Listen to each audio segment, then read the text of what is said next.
മുല്ല നസ്രുദ്ദീനെ പറ്റിയുള്ള കഥയാണ് ഇന്ന് പറയുന്നത്. മുല്ല നസ്രുദ്ദീൻ ഒരു സുഹൃത്ത് സന്ദർശനത്തിൽ ഒരുങ്ങി നിൽക്കുമ്പോഴാണ് ഒരു പഴയ സുഹൃത്ത് കാണാനെത്തിയത്.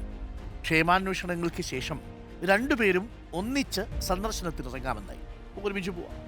സുഹൃത്തിന്റെ വസ്ത്രം മുഷിഞ്ഞതുകൊണ്ട് തനിക്ക് രാജാവിൽ നിന്ന് സമ്മാനം കിട്ടിയ മേലങ്കി മുല്ല അദ്ദേഹത്തിന് അണിയാൻ കൊടുത്തു. നല്ല മേലങ്കി അണിഞ്ഞതോടെ സുഹൃത്തിന് ഒരു രാജകീയ പ്രൗഢിയൊക്കെ വന്നു. അത് കണ്ടപ്പോൾ മുല്ല നസ്രുദ്ദീൻ്റെ ഉള്ളിൽ അസൂയയും അസ്വസ്ഥതയും ഉണ്ടായി. എങ്കിലും പുറമേ അത് കാണിച്ചില്ല. ആദ്യ വീട്ടിൽ ചെന്ന് സുഹൃത്തിനെ പരിചയപ്പെടുത്തി. ഇതെൻ്റെ ബാല്യകാല സുഹൃത്ത്, പക്ഷെ ധരിച്ചിരിക്കുന്ന കുപ്പായം എൻ്റേതാണ് കേട്ടു. അബദ്ധം മനസ്സിലാക്കിയ മുല്ല അത് നാക്കിൻ്റെ പിഴവാണെന്ന് പറഞ്ഞ് സുഹൃത്തിനോട് ക്ഷമ ചോദിച്ചു.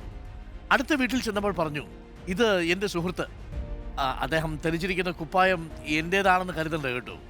സുഹൃത്ത് പിണങ്ങിപ്പോകുമെന്നായപ്പോൾ സുഹൃത്തിനോട് വീണ്ടും ക്ഷമ ചോദിച്ച് മുല്ല ഒരവസരം കൂടി ചോദിച്ചു. അടുത്ത വീട്ടിൽ ചെന്നപ്പോൾ പരിചയപ്പെടുത്തൽ ഇങ്ങനെയായിരുന്നു: ഇതെൻ്റെ അടുത്ത സുഹൃത്ത്, ഇദ്ദേഹത്തിൻ്റെ വസ്ത്രത്തെക്കുറിച്ച് ഞാൻ ഒന്നും പറയില്ല കേട്ടോ. ഓർമ്മിക്കുക, അടിച്ചമർത്തുന്നതെന്തും പുറത്തു വരും. അത് വിചാരമാണെങ്കിലും വികാരമാണെങ്കിലും ചിന്തകളെയും മനോഭാവത്തെയും ആർക്കും ഒളിച്ചു വയ്ക്കാനാവില്ല.